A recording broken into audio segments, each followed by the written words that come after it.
नमस्कार, दिन भर की बड़ी खबरों में आपका स्वागत है। मैं हूं आपके साथ सुनीता तिवारी। आज के इस बुलेटिन में हम बात करेंगे एससीओ की बैठक में रक्षा मंत्री राजनाथ सिंह की दो टोक, कहा हर आतंकी घटना का करारा जवाब देंगे। फिर बात करेंगे सीएम योगी ने कांवड़ यात्रा को लेकर दिए खास निर्देश, कहा त्योहारों पर शरारत बर्दाश्त नहीं।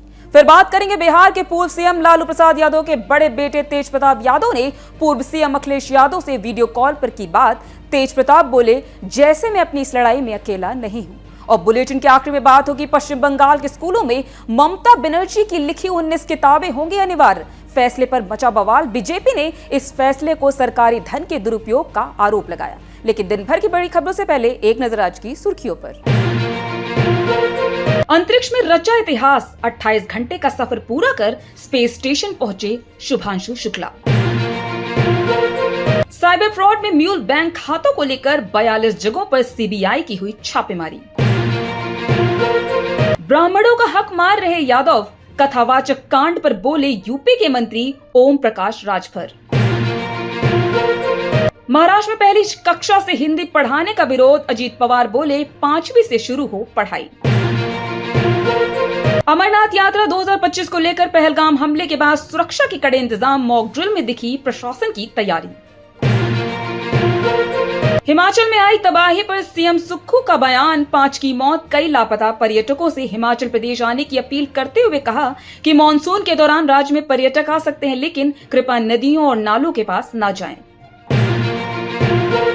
भारतीय से ज्यादा पाकिस्तानी बोलते हैं, मंडी सांसद कंगना रनौत ने न्यूयॉर्क मेयर उम्मीदवार जोहरान ममदानी पर बोला हमला।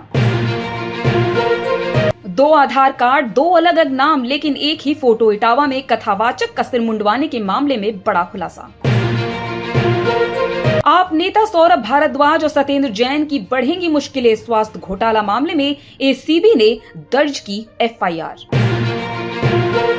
ईरान के सुप्रीम लीडर खामेनाई का देशवासियों को संबोधन, बोले जर्नलिस्ट को कुचला और अमेरिका को मारा तमाचा।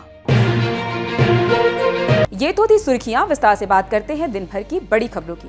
रक्षा मंत्री राजनाथ सिंह ने एससीओ यानी संघीय सहयोग संगठन की बैठक में एक बार फिर आतंकवाद पर दो टूक अपनी बात रखी है। रक्षा मंत्री राजनाथ सिंह ने कहा, आज आतंकवाद और शांति साथ साथ नहीं चल सकते। उन्होंने कहा, हम आतंकवाद को किसी भी तरह से बर्दाश्त नहीं करेंगे। पहलगाम में आतंकियों ने कायरतापूर्ण घटना को अंजाम दिया था, हमने उसका करारा जवाब दिया है। रक्षा मंत्री ने बैठक में संयुक्त बयान पर हस्ताक्षर करने से इनकार कर दिया। रिपोर्ट्स में कहा गया कि एससीओ की बैठक में संयुक्त वक्तव्य पर हस्ताक्षर करने से आतंकवाद के खिलाफ भारत का रुख कमजोर हो जाएगा, क्योंकि इसमें पहलगाम आतंकी हमले का जिक्र तक नहीं किया गया, जिसमें 22 अप्रैल को 26 लोग मारे गए थे। आइए जानते हैं इस रिपोर्ट में और क्या कहा रक्षा मंत्री राजनाथ सिंह ने एससीओ की बैठक में। एससीओ की बैठक में रक्षा मंत्री राजनाथ सिंह ने कहा कि ऑपरेशन सिंदूर ने बता दिया कि भारत अब आतंकवाद को उसकी ही जुबान में जवाब देने को तैयार है। पहलगाम में हुए हमले की जिम्मेदारी टीआरएफ और लश्कर ने ली थी, इसलिए हमारी सेना ने उनके ठिकानों को तबाह किया। हम आगे भी ऐसे हमलों को करारा जवाब देने को तैयार हैं। आतंकवाद और शांति साथ साथ नहीं चल सकते। आतंकवाद से निपटने के लिए कार्रवाई जरूरी है। निर्दोषों का खून बहाने वालों को छोड़ेंगे नहीं। शांति के लिए आतंकवाद सबसे बड़ा खतरा है। आतंकवाद पर भारत की नीति जीरो टॉलरेंस की ही रहेगी। आतंकवाद के गढ़ को किसी भी हाल में नहीं बख्शा जाएगा। पहलगाम में क्रूरतम आतंकी हमला हुआ, आतंकवाद के खिलाफ इसी तरह की कार्रवाई होती रहेगी। बता दें कि 7 मई को भारत ने ऑपरेशन सिंदूर चलाया। रक्षा मंत्री राजनाथ सिंह ने आगे कहा कि भारत का मानना है कि कोई भी देश, चाहे वह कितना भी बड़ा और शक्तिशाली क्यों ना हो, अकेले काम नहीं कर सकता। वास्तव में वैश्विक व्यवस्था का बहुपक्षवाद का मूल विचार या धारणा है कि राष्ट्रों को अपने पारस्परिक और सामूहिक लाभ के लिए एक दूसरे के साथ मिलकर काम करना होगा। रक्षा मंत्री राजनाथ सिंह ने पाकिस्तान पर निशाना साधते हुए कहा कि आतंकवाद के दोषियों, वित्तपोषकों व प्रायोजकों को जवाबदेह ठहराया जाना चाहिए और इससे निपटने में दोहरा मापदंड नहीं अपनाया जाना चाहिए। शंघाई सहयोग संगठन के एक सम्मेलन में अपने संबोधन में सिंह ने कहा कि कुछ देश आतंकवादियों को पनाह देने के लिए सीमा पार आतंकवाद का इस्तेमाल नीतिगत साधन के रूप में कर रहे हैं। राजनाथ सिंह ने यह भी कहा कि पहलगाम आतंकी हमले का तरीका भारत में लश्कर-ए-तैयबा के पिछले आतंकी हमलों जैसा था। उन्होंने कहा कि भारत आतंकवाद को कतई बर्दाश्त नहीं करने की नीति अपना रहा है। रक्षा मंत्री ने यह भी कहा कि भारत अफगानिस्तान में शांति, सुरक्षा और स्थिरता के समर्थन में अपनी नीति पर अड़िग रहेगा। उत्तर प्रदेश के मुख्यमंत्री योगी आदित्यनाथ ने आगामी त्योहारों को लेकर सख्त निर्देश जारी किए हैं। उन्होंने कहा कि कांवड़ यात्रा, मुहर्रम और जगन्नाथ रथ यात्रा जैसे पर्व उल्लास और शांति के साथ मनाए जाए, लेकिन किसी भी तरह की शरारत या अराजकता बर्दाश्त नहीं होगी। बुधवार देर शाम लखनऊ में हुई उच्च स्तरीय बैठक में मुख्यमंत्री ने पुलिस और प्रशासनिक अधिकारियों को सतर्क और संवेदनशील रहने को कहा। आइए जानते इस रिपोर्ट में और क्या कहा सीएम योगी आदित्यनाथ ने आगामी त्योहारों को लेकर। सीएम योगी ने बताया कि 11 जुलाई से 9 अगस्त तक श्रावण मास में कांवड़ यात्रा, श्रावणी शिवरात्रि, नागपंचमी और रक्षाबंधन जैसे पर्व होंगे। साथ ही 27 जून से 8 जुलाई तक जगन्नाथ रथ यात्रा और 27 जून से 6 से 7 जुलाई तक मुहर्रम के आयोजन होंगे। ऐसे में कानून व्यवस्था बनाए रखने के लिए सभी विभाग और जिला प्रशासन आपसी तालमेल से काम करें। कांवड़ यात्रा के लिए विशेष निर्देश देते हुए सीएम योगी ने कहा, यह आस्था और अनुशासन का प्रतीक है। गाजियाबाद, मेरठ, बरेली, अयोध्या, प्रयागराज, काशी, बाराबंकी, बस्ती, उत्तराखंड सीमा से सटे जिलों में विशेष सतर्कता बरती जाए। डीजे, ढोल, ताशे और संगीत की आवाज तय मानकों के अनुसार हो। डीजे, ताजिया और रथ की ऊंचाई भी निर्धारित सीमा से ज्यादा नहीं होनी चाहिए। मुख्यमंत्री ने सख्ती से कहा कि जुलूसों के लिए पेड़ काटना, झुग्गियां हटाना या गरीबों का आश्रय उजाड़ना बिल्कुल बर्दाश्त नहीं होगा। हथियारों का प्रदर्शन या धार्मिक प्रतीकों का राजनीतिक इस्तेमाल भी मना है। यात्रा मार्ग पर प्रतिबंधित पशुओं का प्रवेश रोका जाए। सोशल मीडिया और ड्रोन से निगरानी की जाए ताकि अफवाहों और फर्जी खबरें न फैलें। मुख्यमंत्री ने कांवड़ मार्ग पर खुले में मांस बिक्री पर भी रोक लगाई और ओवर रेटिंग पर सख्ती के निर्देश भी दिए। दुकानदारों को अपना नाम स्पष्ट रूप से प्रदर्शित करना होगा। मार्ग पर स्वच्छता, पेयजल, शौचालय, स्ट्रीट लाइट और प्राथमिक चिकित्सा की व्यवस्था सुनिश्चित हो। जर्जर बिजली के खंभे और लटकते तार ठीक किए जाएं। शिविर लगाने वाली संस्थाओं और सत्यापन कर उनकी मदद से सुविधा केंद्र चलाए जाएं। मुख्यमंत्री ने कौशाम्बी, इटावा और औरैया की हालिया घटनाओं का जिक्र करते हुए कहा कि कुछ लोग जातीय संघर्ष फैलाने की साजिश कर रहे हैं। उन्होंने चेतावनी दी कि ऐसी कोशिशें बर्दाश्त नहीं होगी। मुख्यमंत्री ने कौशाम्बी, इटावा और औरैया की हालिया घटनाओं का जिक्र करते हुए कहा कि कुछ लोग जातीय संघर्ष फैलाने की साजिश कर रहे हैं। उन्होंने चेतावनी दी कि ऐसी कोशिशें बर्दाश्त नहीं होंगी। दोषियों का पर्दाफाश कर उनके खिलाफ सख्त कार्रवाई की जाएगी। बिहार के पूर्व सीएम लालू प्रसाद यादव के बड़े बेटे तेज प्रताप यादव एक बार फिर चर्चा में हैं। उन्होंने यूपी के पूर्व सीएम अखिलेश यादव से वीडियो कॉल पर बात की है। तेज प्रताप का अखिलेश यादव के साथ वीडियो कॉल करने का वीडियो भी सामने आया है। कॉल के दौरान अखिलेश ने तेज प्रताप से पूछा कि कहां से चुनाव लड़ रहे हो। तेज प्रताप ने इसका जवाब अपने अंदाज में दिया। आइए जानते इस रिपोर्ट में और क्या कुछ है इस खबर में।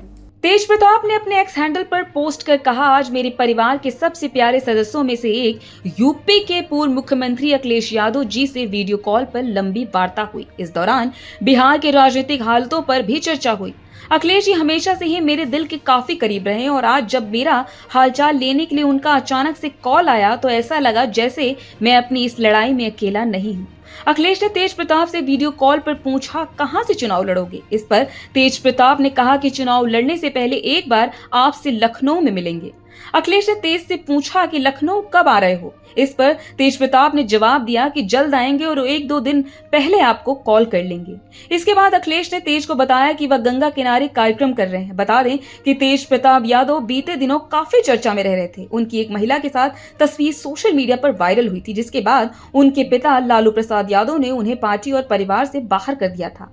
लालू ने एक्स पर पोस्ट कर कहा था कि निजी जीवन में नैतिक मूल्यों की अवहेलना करना हमारे सामाजिक न्याय के लिए सामूहिक संघर्ष को कमजोर करता है। ज्येष्ठ पुत्र की गतिविधि, लोक आचरण तथा गैर जिम्मेदाराना व्यवहार हमारे पारिवारिक मूल्यों और संस्कारों के अनुरूप नहीं है। अतएव उपरोक्त परिस्थितियों के चलते उसे पार्टी और परिवार से दूर करता हूँ। अब से पार्टी और परिवार में उसकी किसी भी प्रकार की कोई भूमिका नहीं रहेगी। उसे पार्टी से 6 साल के लिए निष्कासित किया जाता है। पश्चिम बंगाल के स्कूल शिक्षा विभाग के एक आदेश ने सियासी तूफान खड़ा कर दिया है। विभाग ने सरकारी और सरकारी सहायता प्राप्त स्कूलों को लाइब्रेरी के लिए किताबें खरीदने का निर्देश दिया है, जिसमें 536 किताबों की सूची दी गई है। इस सूची में मुख्यमंत्री ममता बनर्जी की लिखी 19 किताबें शामिल हैं, जिसे लेकर शिक्षक संगठनों और विपक्षी दलों ने तीखा विरोध जताया है।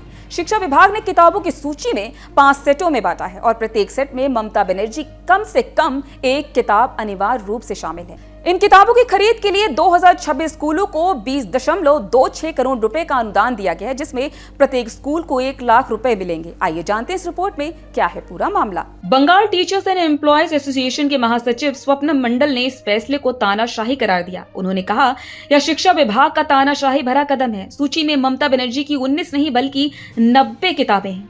बंगाल के बच्चे रविन्द्रनाथ टैगोर और बंकिम चंद्र चटर्जी जैसे साहित्यकारों को पढ़ते हैं। उन्हें ममता बनर्जी की किताबें पढ़ने के लिए मजबूर करना गलत है। हमारे देश में किसी भी मुख्यमंत्री ने अपने विचार बच्चों पर थोपने की हिम्मत नहीं की। अगर छात्रों को टैगोर, बंकिम चंद्र या ममता बनर्जी में से किसी को पढ़ने की आजादी मिले तो क्या वे ममता को चुनेंगे? यहाँ स्कूलों पर जबरदस्ती लादा जा रहा है, जो उनकी स्वतंत्रता पर सीधा हस्तक्षेप है। उन्होंने ममता बनर्जी से मांग की है कि अगर यह फैसला उनकी जानकारी के बिना लिया गया तो वे शिक्षा विभाग को इन किताबों को वापस लेने का निर्देश दें। बीजेपी ने इस आदेश को लेकर तृणमूल कांग्रेस सरकार पर निशाना साधा है। वहीं दूसरी तरफ प्रदेश भाजपा अध्यक्ष सुकांता मजूमदार ने कहा, एक तरफ सरकारी स्कूलों में बुनियादी सुविधाओं का अभाव है, सरकार उनके लिए पैसा नहीं देती। दूसरी तरफ ममता बनर्जी की किताबों के लिए पैसा पानी की तरह बहाया जा रहा है। यह सरकारी धन का दुरुपयोग है। ममता अपनी किताबें खुले बाजार में बेचकर दिखाएं, तब पता चलेगा कि उनकी किताबें रद्दी में बिकेंगी या सिर्फ भेलपुरी बेचने वालों के काम आए।